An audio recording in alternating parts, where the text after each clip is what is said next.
ఒక లిల్లీపుట్ నాయకుడు నల్గొండలో బీఆర్ఎస్ పార్టీని నాశనం చేసిన ఒక లిల్లీపుట్ నాయకుడు ఆమెవరు ఈమెవరు అని మా గురించి మాట్లాడుతూ ఉన్నారంటే మరి ఆయనకు ప్రోత్సాహం ఇస్తున్నది ఎవరో కూడా ప్రజలు ఆలోచించుకోవాలి. ఇవాళ నల్గొండ జిల్లాలో ఒక సీటు కూడా రాలే.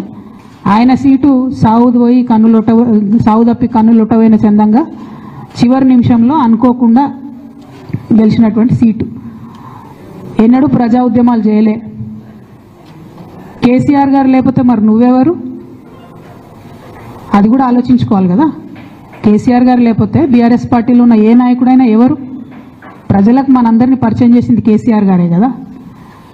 మనలో మనం కన్ఫ్యూజన్ ఉన్నప్పుడు ఇష్టం వచ్చినట్టు మాట్లాడుకోవచ్చా? ఈ లిల్లీపుట్ నాయకుడు మాట్లాడంగానే ఇంకో చిన్న పిల్లగాడు నిన్నగాక మొన్న మా పార్టీలోకి వచ్చిన వాళ్ళు కూడా ఎటుపడతట్టు మాట్లాడు. అసలు ఎవరు మీరు? మీకు తెలంగాణ ఉద్యమంతో సంబంధం ఏంది? బీఆర్ఎస్ అధికారంలోకి వచ్చినాక బీఆర్ఎస్లోకి వచ్చి పదవులు పొంది ఉల్టా నా మీదనే మాట్లాడతారా మీరు? మేము ఉద్యమం చేసిందే మీ మీద కదా. చిన్న పిల్లగానిలా ఉండు బాబు. నువ్వు పెద్దవాళ్ళ విషయాల్లో తలదూర్చకు, తెలియని విషయాల్లో అసలే తలదూర్చకు. నీ వెనకాల చాలామంది ఉన్నారు అని అనుకుంటున్నావేమో. వాళ్ళ సంగతి కూడా ప్రజలకు వస్తుంది, తెలుస్తుంది. ఎప్పుడో ఒకసారి అన్నీ బయటపడతాయి. ఒక ఆవేదనతో చెప్తున్నా, నేను ఉట్టిగా చెప్తలేను.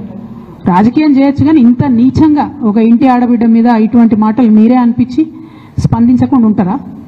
తెలంగాణ ప్రజలు ఊరుకోరు, నేను చెప్తున్నా.